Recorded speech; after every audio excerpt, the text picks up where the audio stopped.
Hi, it's Hi, Zeraphina. Zeraphina. Hi, is that Zeraphina? Yes. It is, yes. Who's speaking? Oh, well, welcome to the show. Thank This has you. been Joanna Hart going out across America and the UK. And tonight we have a guest, Zeraphina Angelus, and she is also known as the Scottish Witch. And we're going to talk about her magic pathway and quite a lot of things, how to protect oneself. You know, if one feels targeted, Zeraphina's fiance is very famous. He's been targeted. Don't know if we can mention his name or not. Yeah, absolutely, we can. Oh, good. Ian Coetting, as everyone knows. So that's fantastic. So what started you on the path of magic, Zeraphina? Now, do you live in Scotland? It's Edinburgh, is it? Yeah. I'm in Scotland. Yeah, based in Edinburgh, Scotland. So, obviously, EA is in Utah in the United States. So, Mm.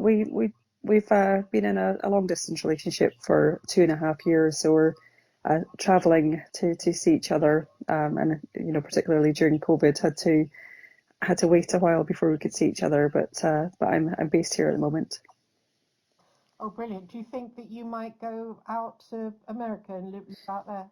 That's the plan, and certainly the weather's much better out there. So I think I think for that reason, if no other, I would definitely prefer to live somewhere sunny, somewhere warm.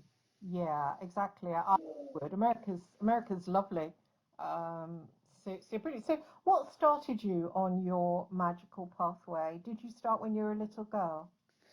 So from as early as I can remember, I was always really interested in the supernatural and anything paranormal, anything that was kind of scary or to do with ghost stories or anything as a child. So I was always interested in witches, and actually, as a child, would talk about an imaginary witch or a supposedly imaginary witch that lives in the closet in our holiday home.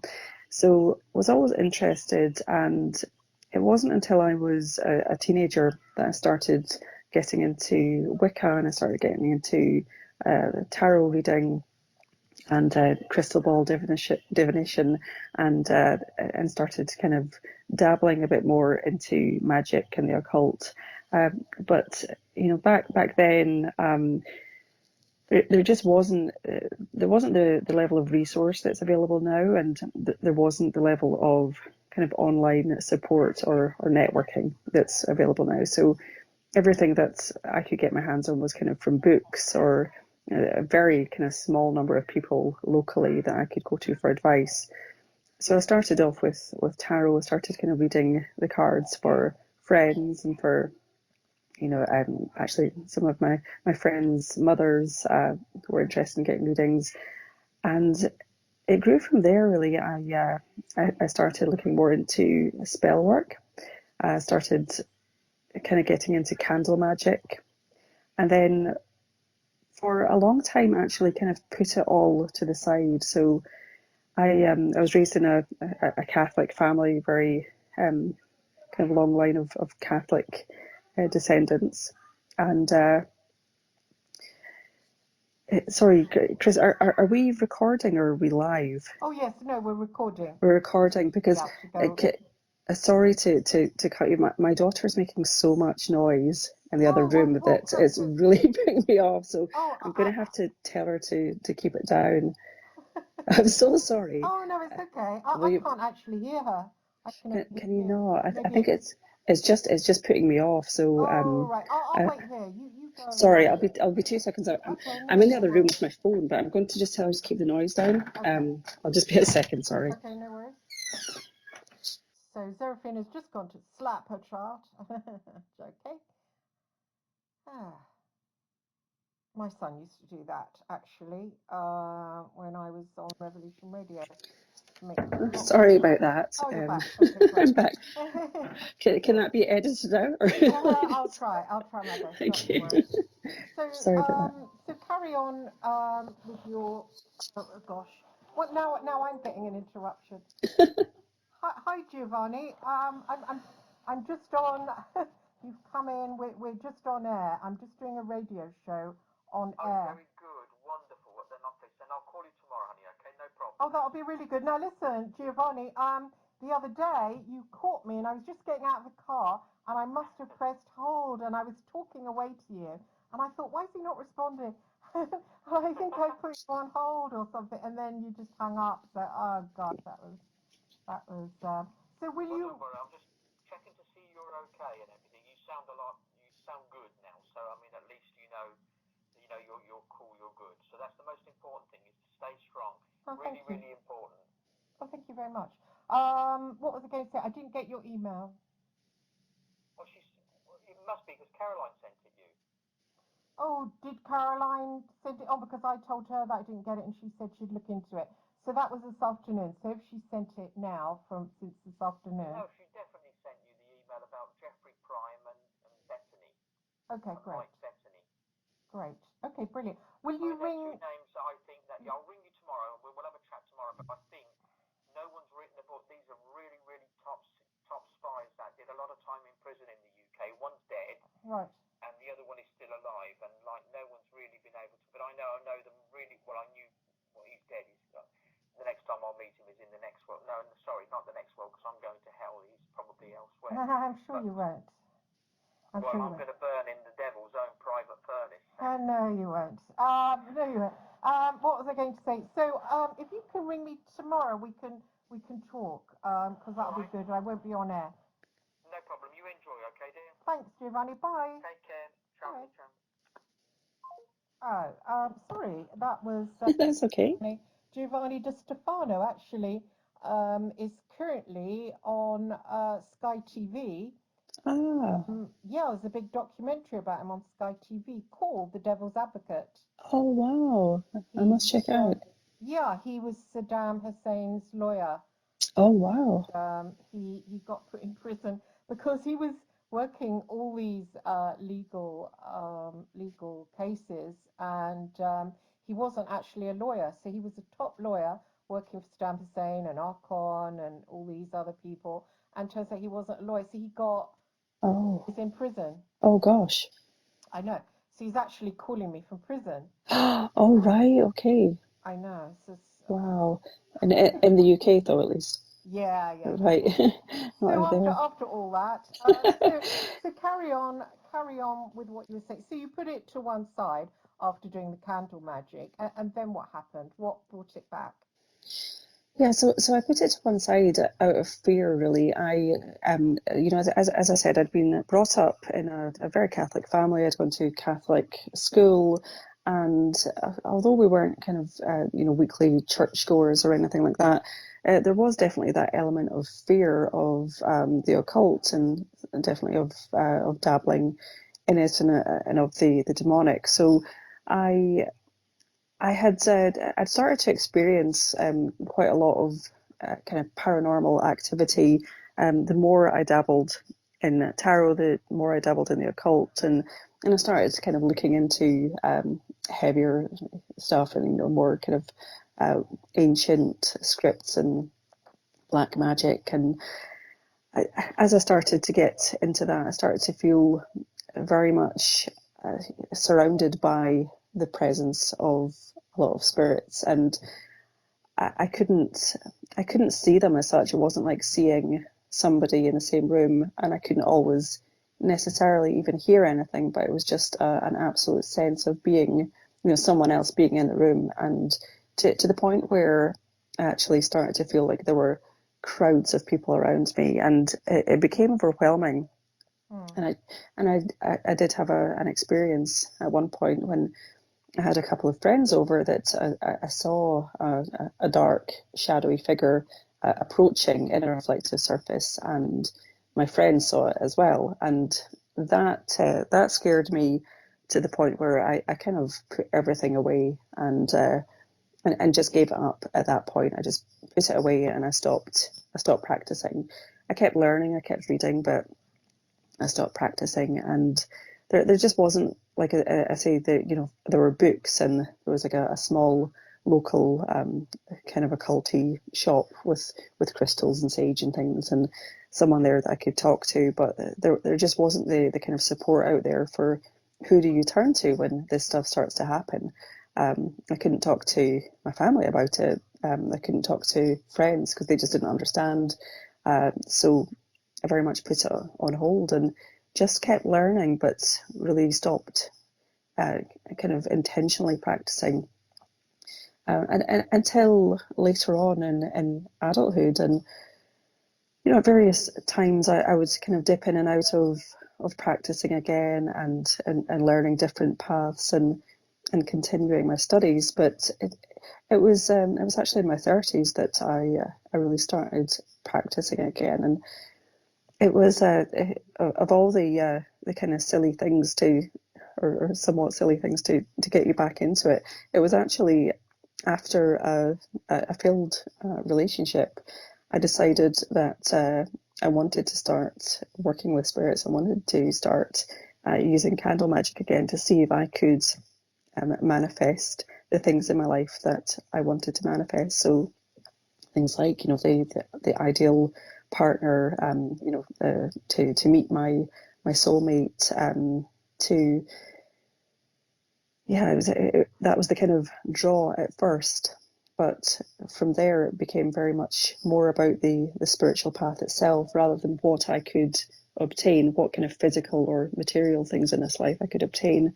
It became more about embracing my true identity and the thing that I'm most passionate about and kind of most spiritually attuned to. And as a kind of linked bit of history as well, I actually studied social anthropology at Edinburgh University. So of course that was in itself a 4-year degree all about different spiritual and cultural beliefs, religions, witchcraft, different practices, the anthropology of death, rites and rituals and beliefs and and things like that. So it was all part of the right kind of path for me. It often led off into little tangents here and there. What did you mean by your true identity? What was that? Can you describe that?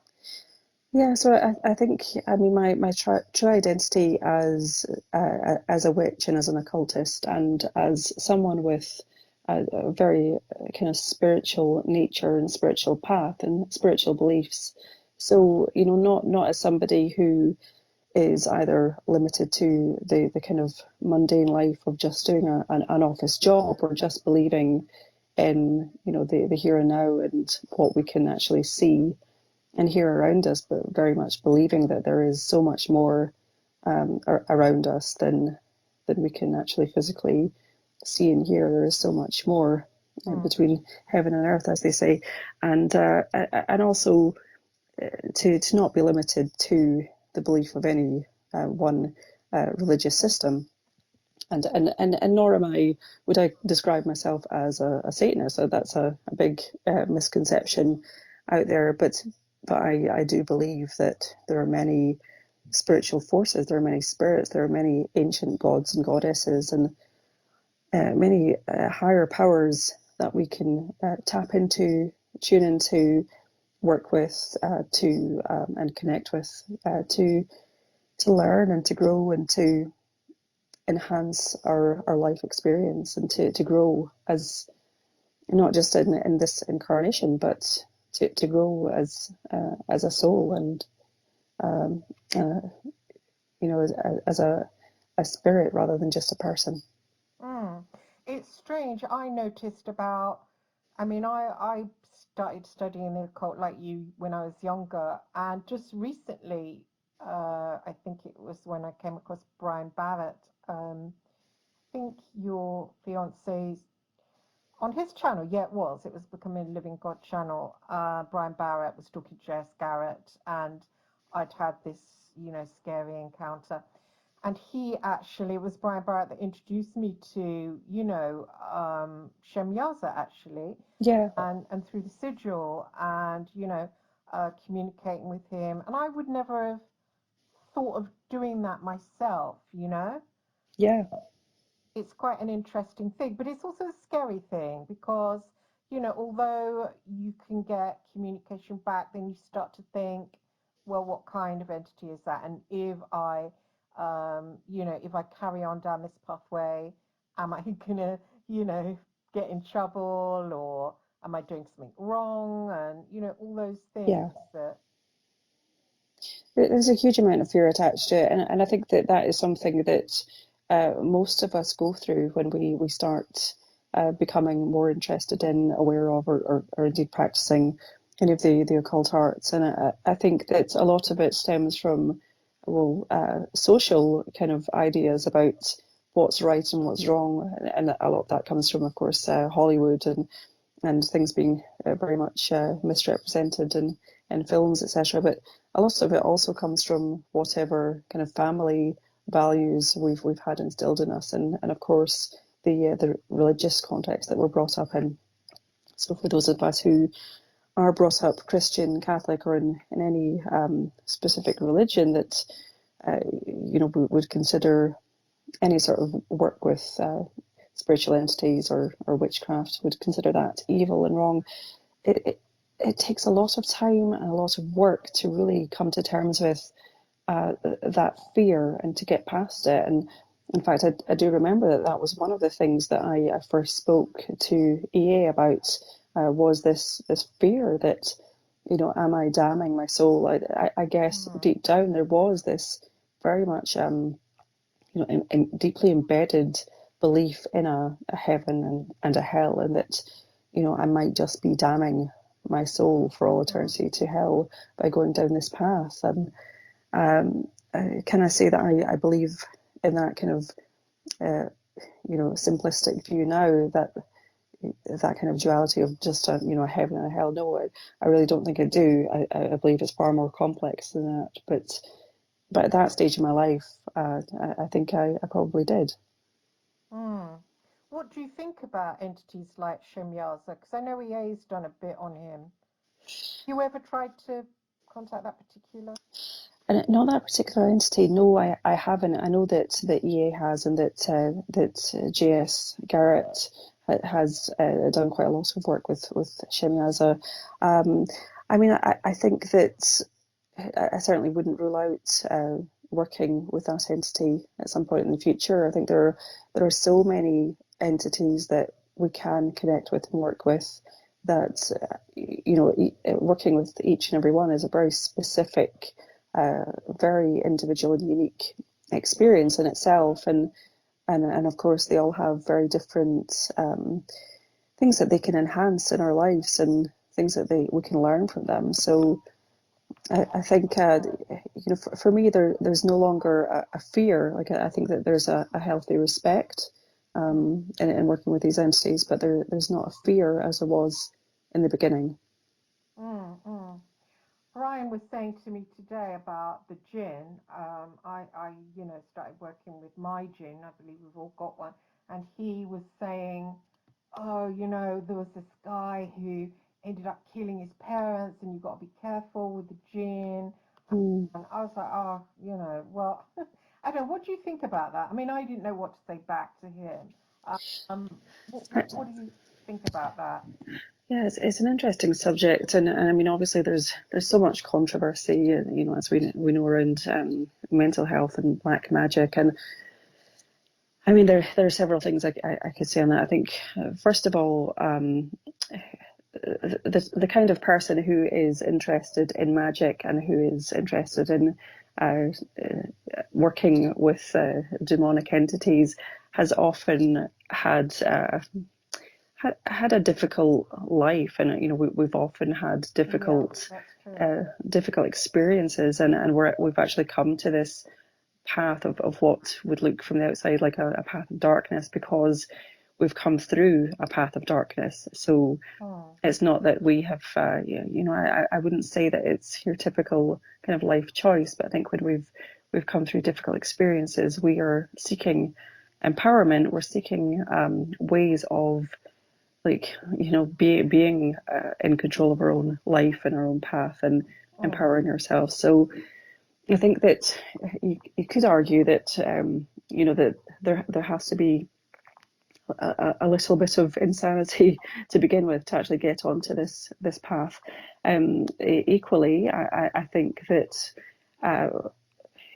on this path itself, there is a real danger of people who are unwell to begin with, either mistaking what's happening for paranormal activity or for receiving gnosis from entities, and when what in fact they're experiencing is very ill health, very poor mental health.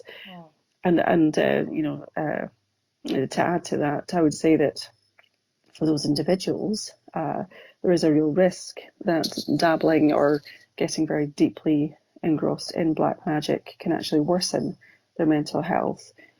So I don't think one would take a healthy and a healthy person of very sound mind and find that if they were to work with jinn or work with any entity, that they would suddenly become possessed, like on the movies, to the point where they would commit an atrocious act that was completely out of character or not coming from them. I think there would have to be some sort of weakness there to begin with in their own psyche. That's interesting. I agree with you, I have to say, but I think that is the whenever I've only been doing it recently, but when I sort of connect up, I start to think, is this entity, if I get really, really in deep with it, is it going to, leave me out and going to become a serial killer or something? But I know it's a silly thought, but you do think that, don't you? You do think, Yeah. going to be, is that going to lead me into some kind of weird darkness, Yeah, absolutely, and I think that depending on the entity that you work with, I think that in particular, some of the demonic kings, for example, some of the better known demons, they can be very hard to work with, and I describe it as a kind of wrecking ball approach to the life of the person that's invoked them or who is doing a path working. So when an individual, for example, asks a demonic entity, I want you to change my life. I want you to make me a stronger person. I want you to clear my path. I want to have the life that I'm destined to have. Certainly, rather than taking an approach of fixing one thing at a time or addressing one thing at a time very gently, that individual might find that before things get better, they completely seem to fall apart. So they may lose their job, they may lose their home, they may actually find that they think they've been cursed and think, wow, why have I done this? What have I done? This is my life. And I've heard that time and time again, and I've experienced it. It seems like your life falls apart. But in fact, what is happening is that the most toxic elements in your life are being cleared out of the way, and it's clearing a path for better things. It's clearing a path very quickly that might have otherwise, remained kind of overgrown and obstructed, if you like. Yeah, and it makes you stronger. I mean, I had a bad experience a couple of years ago where I was made homeless, so I wasn't getting work, and I thought, that I'd probably been cursed. But looking Yeah. back now things have got together, and I did use magic and psalm magic to pray to Yahweh, in fact, that helped me. That I think back and think I'm a lot stronger now. Much stronger. Definitely. It's better to be strong rather than weak. Definitely. I think that, we grow stronger, with age and experience as it is, and with wisdom. But I think that these experiences definitely, it is a very true kind of cliche that's what doesn't kill us makes us stronger. And I think that, not everyone will make it in black magic. Not everyone will make it through, and I think that people will either give up or be driven insane. And at times, I do believe that. I believe that those who can remain grounded enough and practice, but also look after their physical and mental health, I think that those are the ones who will gain strength over time. Mm. And you were saying that most people that come to this have been through a path of darkness, and I agree there. I mean, my childhood was appalling, like sexual abuse and violence and care homes. And did you have a lot of that in your childhood? A lot of darkness? So on the surface of things, you know, I had what looked like an idyllic childhood. I mean, I had a mother and father who were very loving and supportive, and I didn't want for anything. They were happily married for a long time, and until my mother passed away last year.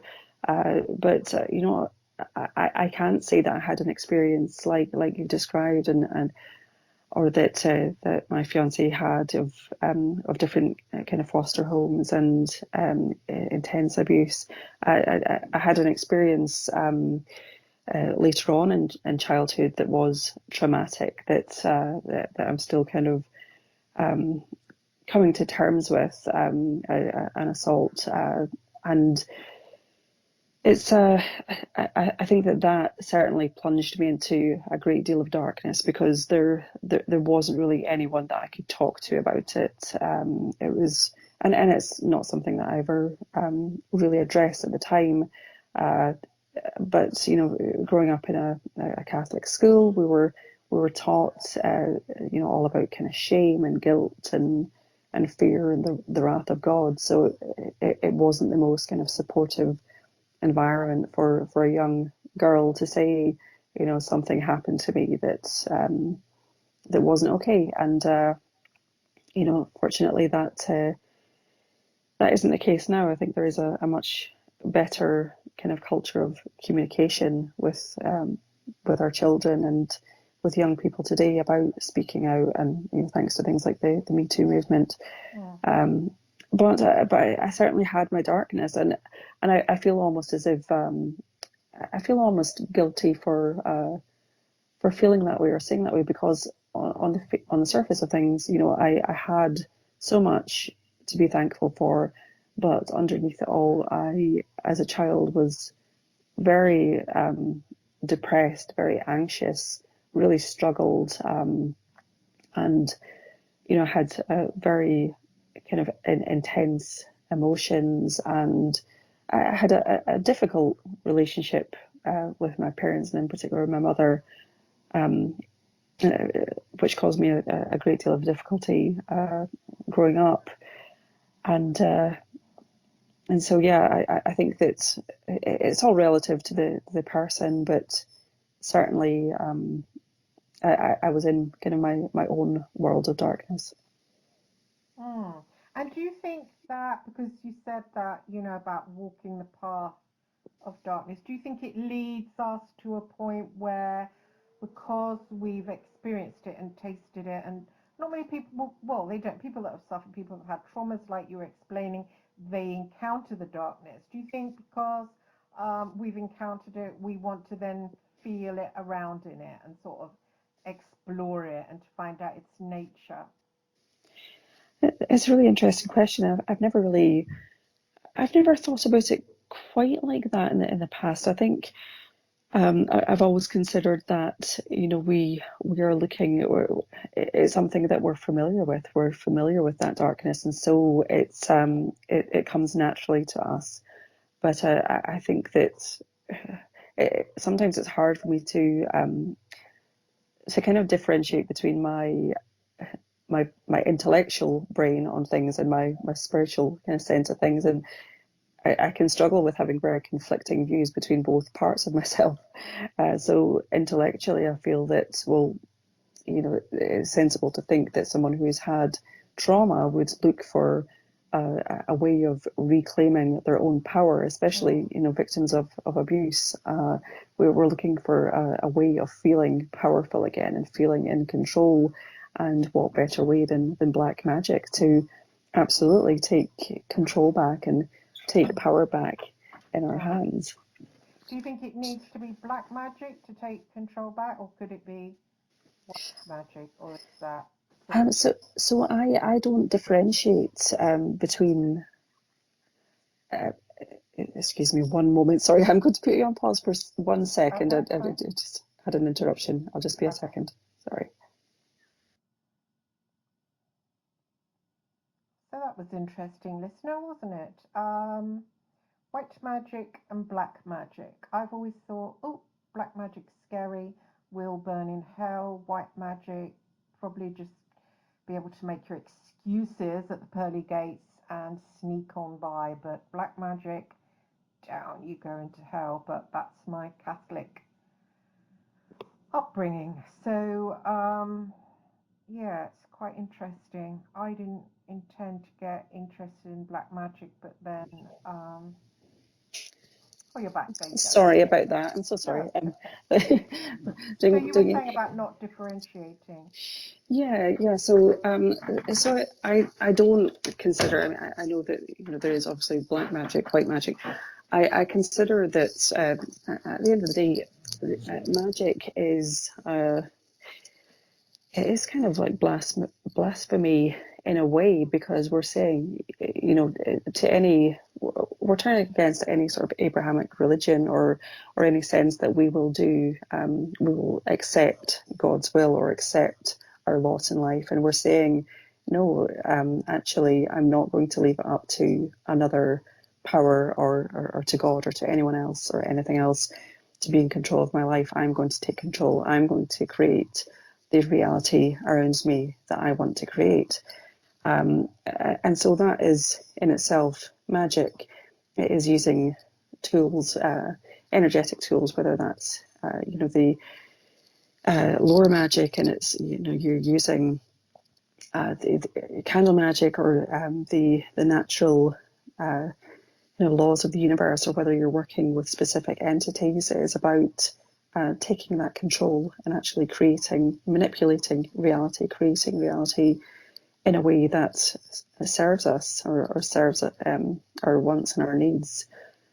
So for me, it is about taking that control, and I guess the other side of it is that we could just be. And I do believe in reincarnation. I believe in us having destinies that we're born into time and time again, as part of our journey for enlightenment, our journey for spiritual growth. And so I do believe that some of us are destined to repeatedly walk this path, and to be magical people, and to have magical life experiences in each incarnation.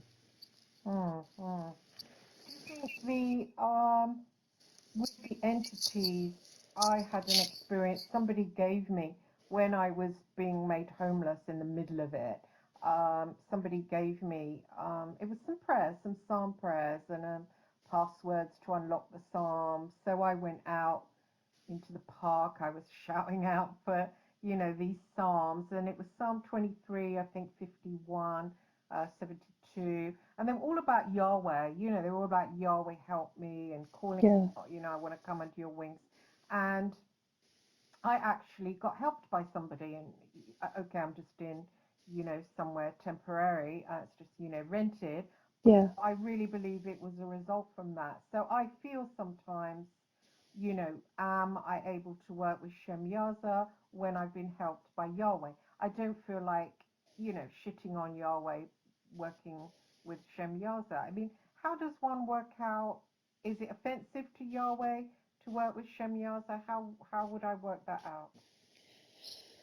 But I think that different occultists will have very different personal views on that, and I don't think there's a right or wrong answer. I think it really is up to the individual to decide what feels right. And I mean, my personal opinion is probably different than other occultists. So a lot of occultists will say, absolutely, if you work with the demonic, they kind of are, absolutely against working with the angelic, for example. Absolutely can't do that. And um, for me, I think they're all ancient gods and goddesses. I think they're all higher powers, and I think that they don't. Well, firstly, there's a lot to be gained from working with different entities across the kind of light and dark spectrum. So, there can be a lot of balance in our lives found by working, for example, with the demonic and the angelic. So with working with archangels and also demonic gatekeepers. And I think the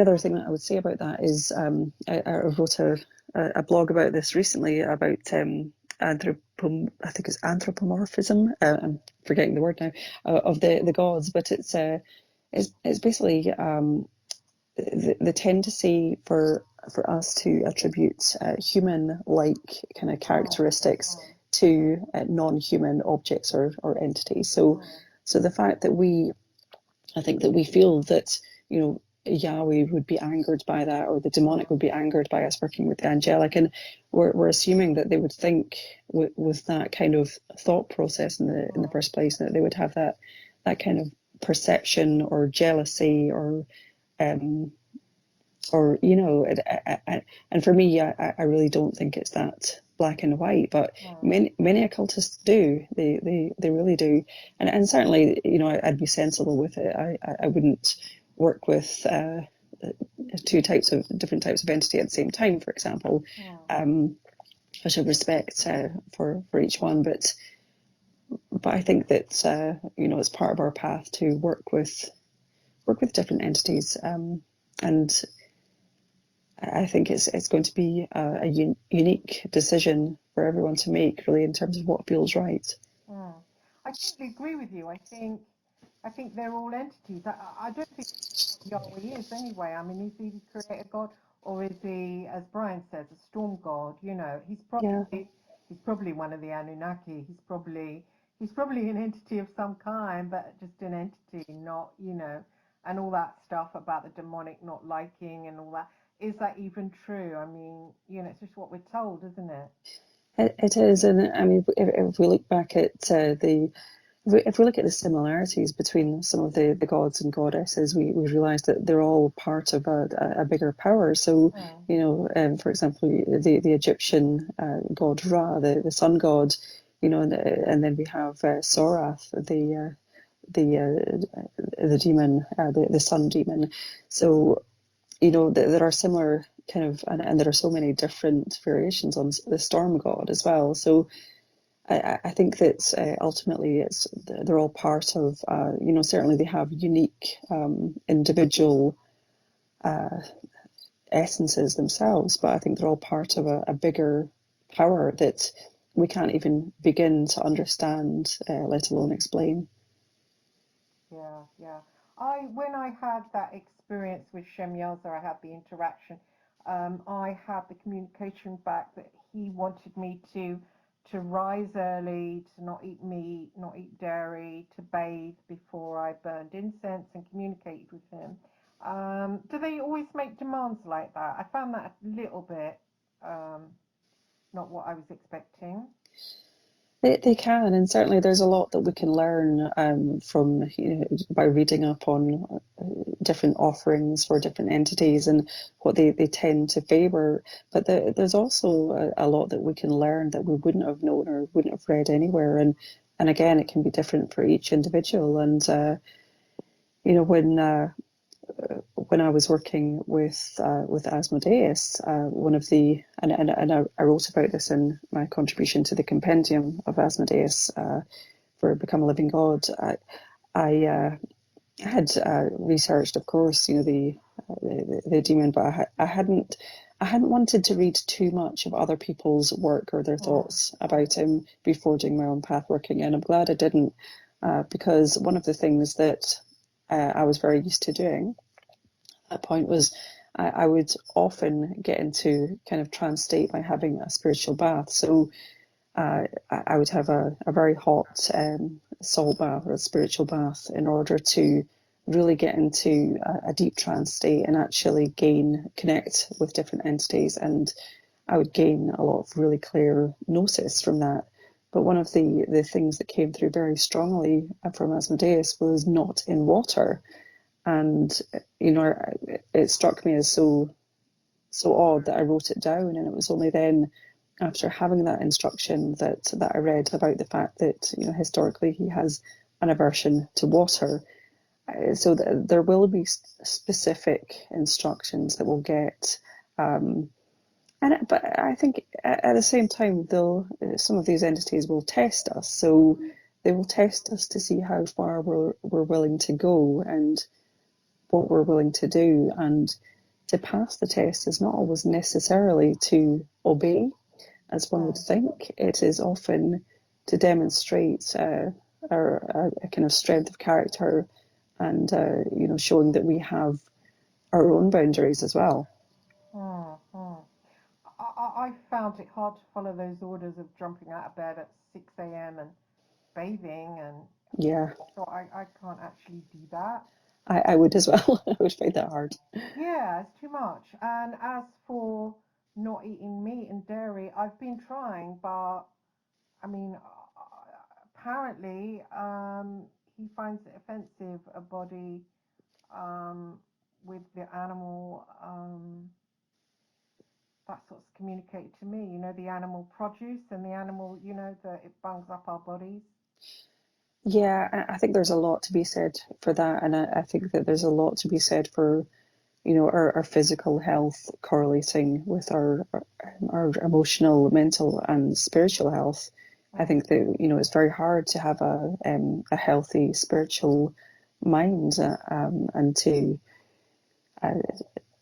uh, to be strong in that sense if we don't have a healthy physical body. And you know, for various reasons, but one would be that, you know, if we don't take care of ourselves physically, then we are going to be energetically sluggish. We're going to be at a lower vibrational level and frequency energetically. We're going to suffer from aches and pains and issues that will actually cause us to feel more present in our physical body, and therefore unable to really get into deep states of meditation, and certainly deep trance meditation where you completely forget that you have a body, you know. So and that was one of the reasons actually that I would often use spiritual baths to get into that state, because I did suffer with you know, sore muscles and back pain at that point, and so it was a way of floating is a way of just forgetting your physical body and your physical kind of self in that What moment. is a spiritual bath? What is a spiritual bath? So a spiritual bath is basically it's something that and I'll talk you through how to run one, how to make one. But the purpose of it is it can be for a number of reasons. So you can have a spiritual bath to cleanse yourself psychically and spiritually. But you can also have a spiritual bath as part of your, you know, psychic protection, your psychic spiritual hygiene. But you can also have one to do things like get into contact with different entities and to actually get into that deep trance state. Now it's important before a spiritual bath that we are physically clean. So we'd be having our shower or our bath beforehand to actually physically wash the dirt from our hair and our bodies. And then the spiritual bath would, so traditionally, I like water very hot, but the traditional types of ingredients would be Dead Sea salt. So we'd have our sea salt, but you can add a number of different essential oils to a spiritual bath, or you can use Florida water in there. I tend to use my spiritual baths more for psychic and spiritual hygiene and protection. So I would use the Dead Sea salt, and I would use some rue and some hyssop oil, sometimes some rosemary oil. And the idea is to be fully submerged in the water, so to make sure that it's covering all of you, you know, at least once. And you know, of course, you can have candles and make it a very kind of serene and calming experience as well, so that you're not only physically kind of cleansed by the salt and the oils, but so that you're having that opportunity to clear your mind and to rid yourself of any sort of negative or toxic energy or thoughts. And then it's important afterwards that you don't rub yourself dry with a towel, but you either ideally drip dry, or you can pat yourself dry with a towel, but you're not rinsing off the water afterwards. You're not rinsing off the salt or the oils. You're keeping them on you as a kind of protective layer. And has it got to be Dead Sea salt, or could you use Epsom salt? Can you use Epsom salt as well? I mean, again, different occultists, different practitioners will argue over this point and say it has to be this type of salt. I mean, I would say Epsom salt or Dead Sea salt, absolutely fine. Mm-hmm. And I didn't know you could get rue and hyssop oil. Yeah, you can. You can even get them on Amazon. They're pretty easy to get. So any sort of essential oils like that can be good, and can use different ones for different types of bath, of course. But those are my go-to oils for the kind of protective and cleansing spiritual baths. Yeah, there's a verse in the Psalms, isn't there? Cleanse me with rue and hyssop. Oh, I'm Yeah. saying that. No, I think you're right there, and I couldn't tell you which one, but yeah, I think that there is a lot to be said for the traditional oils in these baths. And how do you know you finish working with an entity? I mean, do you just kind of get sick of them and then they go away, or what happens? So it really depends. So if you're doing a specific path working for a specific reason, so for example, when I've done path workings because I was going to write about my experience. So when we were doing the compendiums, the 9 demonic gatekeepers with Become a Living God, and I started contributing to those, I knew that there was going to be a compendium about Baal. I knew that there was going to be one about Asmodeus. I knew that there was going to be one about Satan. So I had the opportunity to do a path working for a specific amount of time with these entities and finish that path working. But in other scenarios, one might have a pact with one of these entities, and so it will be an ongoing working.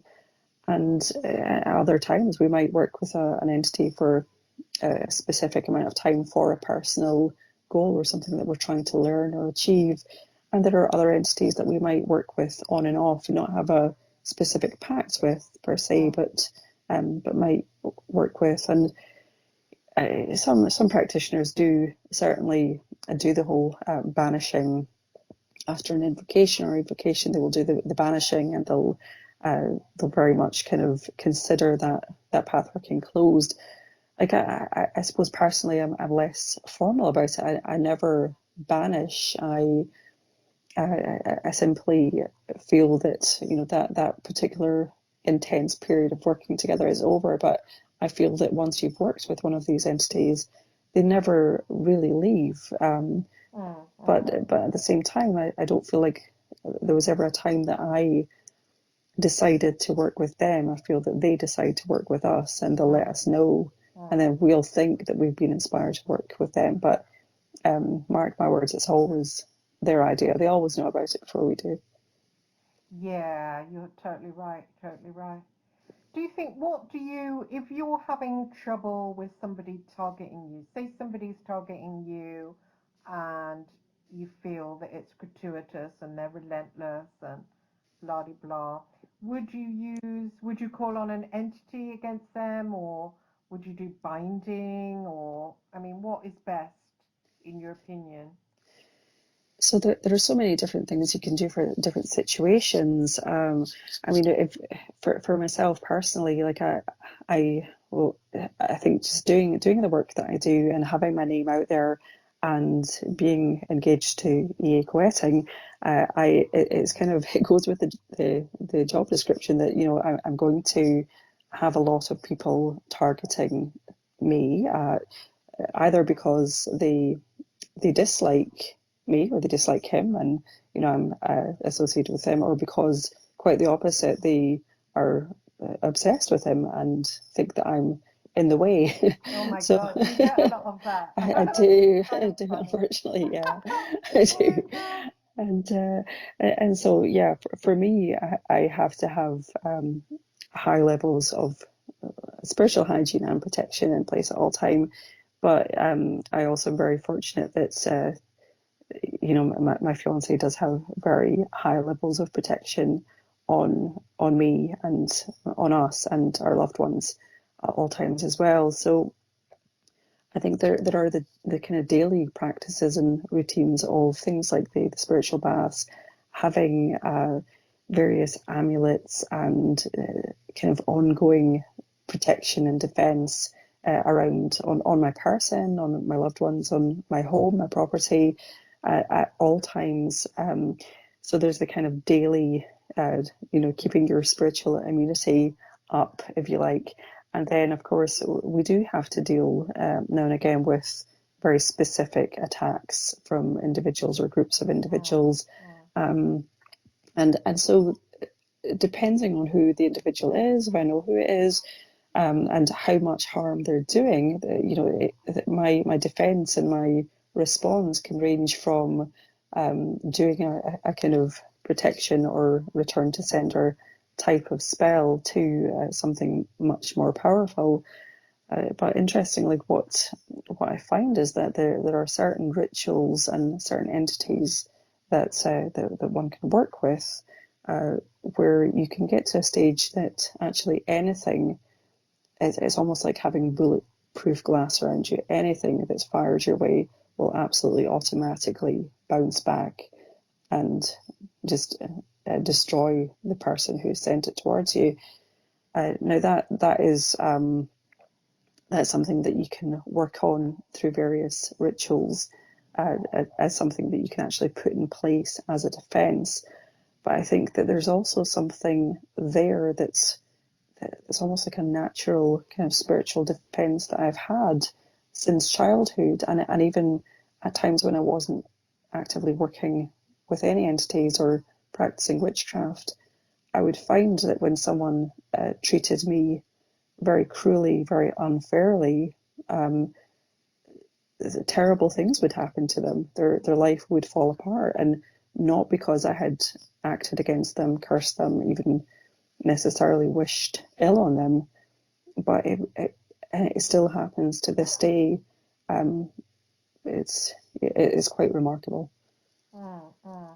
So, but in some cases, for like the listeners, for instance, what would you advise them to do? Work with an entity? Is it best to, if you're working with an entity, can you say to that entity, oh, such and such, you know, if it's something really bad that somebody's doing, can you say to the entity, look, protect me here? Absolutely. If you work with specific entities, you can ask them for protection, and you can do regular offerings and rituals, just asking for their blessing and protection.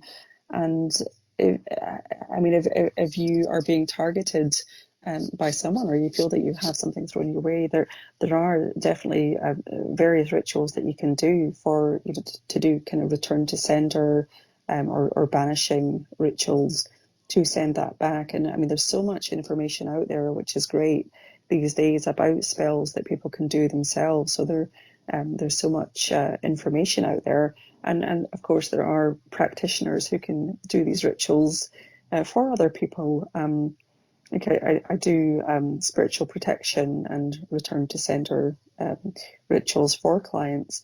But it's something that's great to be able to learn to do yourself and to have protection in place, like, for example, a witch's bottle, which is a traditional kind of defense method of having your jar buried just outside your property with lots of kind of nasty things in there. You can look it up in terms of different ingredients that you can use, but it's all about having a kind of a symbol of something that will draw all of that negativity into it, so that it's not affecting you.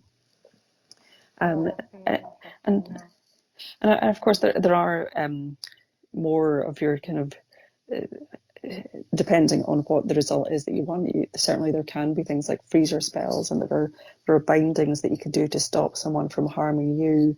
Return to sender spells will send anything back to that individual. And then there is always the choice that if someone is harming you or doing you wrong, to the point where you feel you want to actually take revenge on that person, that's when you're getting into more of the kind of cursing and baneful magic side of things. Oh, yeah, that's interesting. I think though, it can it can tie you to. I remember in the summer, these guys, they were fixing my car. It needed a new engine. They put a new engine in, but yet they didn't put a new engine in, and it cost 3 grand. And then it came out, and it literally stopped working. And Right. I was so angry, and they didn't. They'd moved. They'd shut down shop. They'd moved, so there was no comeback, and they were more or less gloating. And I was incandescent with rage because I didn't have much money. Yeah. Somebody else had paid for it. An organisation hacked off had paid for the car, and I was just so angry about it, and I wanted to curse them. And as I was going to sleep, I was doing the Shem Yaza stuff at the time, and I didn't actually talk to Shem Yaza, but he came to me in a dream and said, as I was in the dream trying to find them, like astrally, and he came to me and said, if you curse them, you will be tied to them forever. He said, and they were Indian. He said they're powerful. They've got powerful magic, and it will be like a kind of a circle and Mm. go on for a long time. He said, will you let me take care of it? And I said, well, of course, obviously, and woke up the next day and knew where to go to sell the car, exchanged it for another car at top value. Now I've got this amazing car. It's a soft top, absolutely love it. So basically, he took care of it. I didn't Yeah. know to phone. I was like, got the inspiration and I knew where it was from. And every time I look at that car, I think, oh, it's just total magic. Yeah. Yeah. Absolutely. There was a better way of it being dealt with. Yeah, I certainly didn't know it. But that makes me think about curses and that maybe it does tie you to people. I think it depends on the person, and I think you never know what kind of protection someone has around them. You never know who their ancestors are. You never know which entities they might be working with, or what purpose there is for them on this earth. So I think that in order to effectively curse someone, I think that first of all there has to be a very good reason for it, Mm, and mm, it's not something that anyone should enter into lightly or over a fallout or anything like that, or over a silly argument.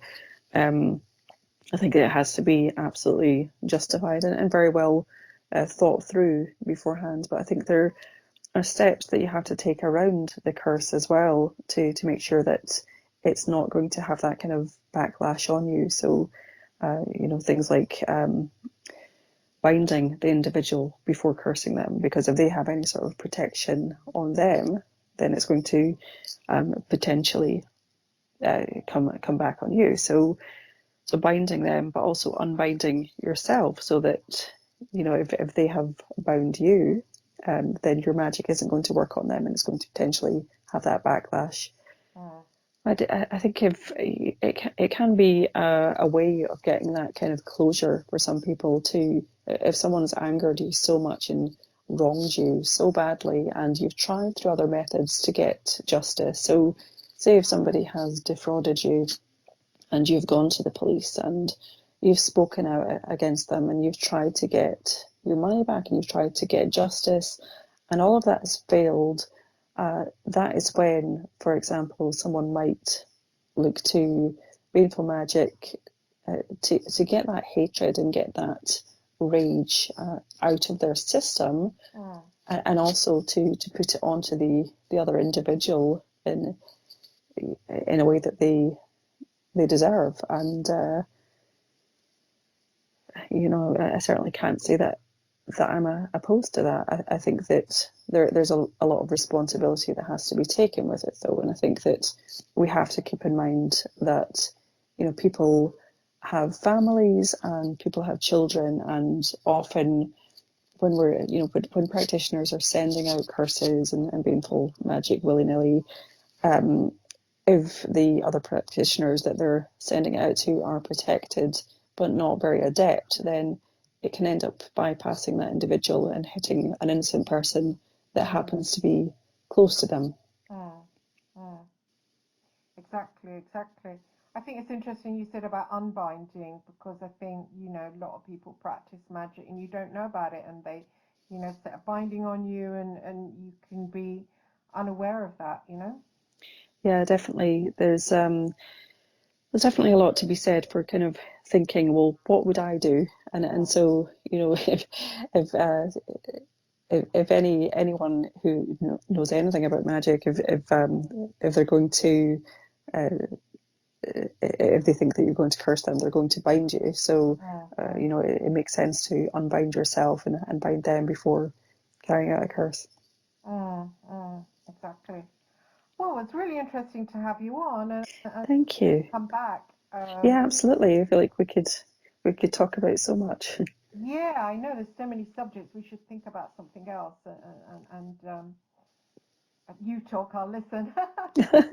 No, it's great hearing what you have to say as well. It's really interesting hearing your experiences. Thank you.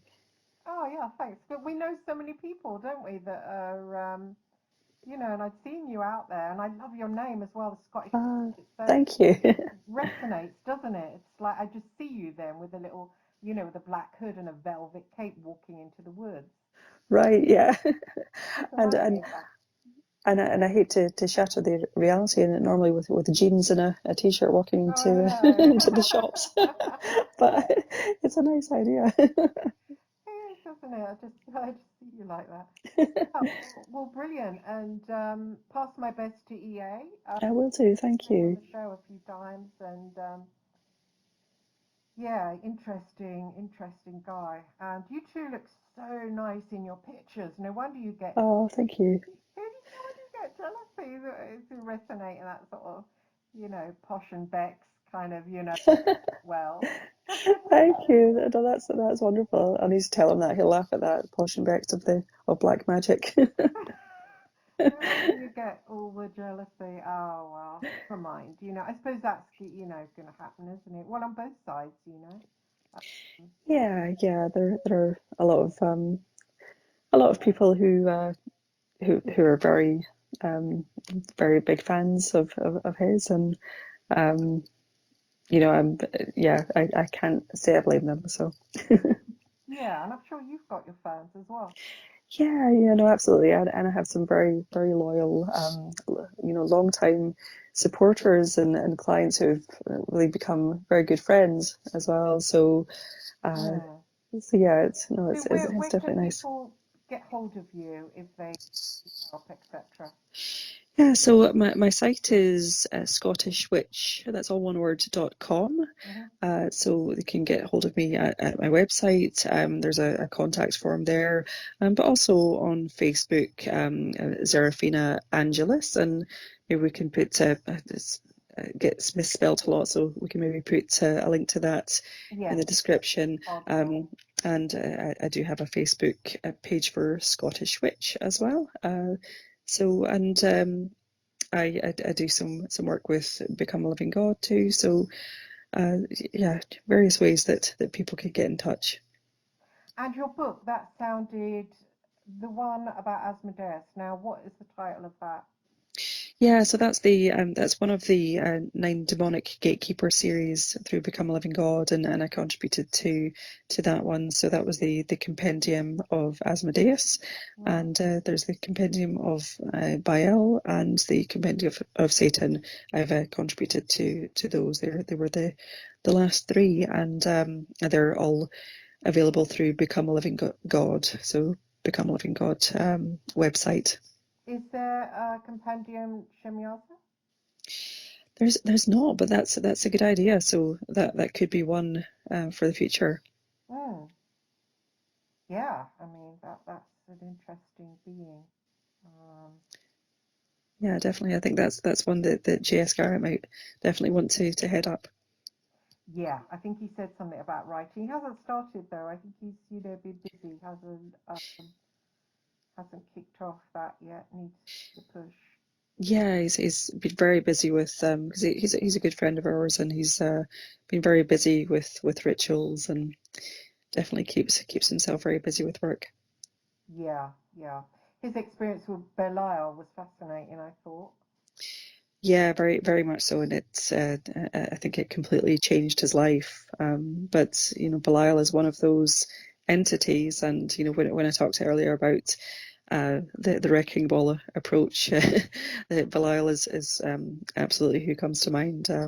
He's one of those entities who will absolutely change your life, but it's often a hard transition before Mm, things start to well, before you start to see uh, the benefit. yeah, exactly. Well, brilliant. We can, yeah, maybe talk about that some more. That'd be excellent. And thanks for coming on, and hope to see you again. Really Yeah, good to meet you as well. thank you. Lovely to meet you. And I have my YouTube channel, Zeraphina Angelus, as well. So I'd love to have you on there. I'm going to start creating some new content there. So I'd love Oh, that would to be really to great. do a podcast on there as well.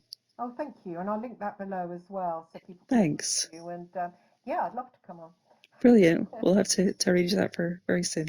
Oh, thank you. And thank you, everybody, for listening. And see you next week. And thank you for having me. Thank you, Sarah. Thank you. Thanks so much. Bye.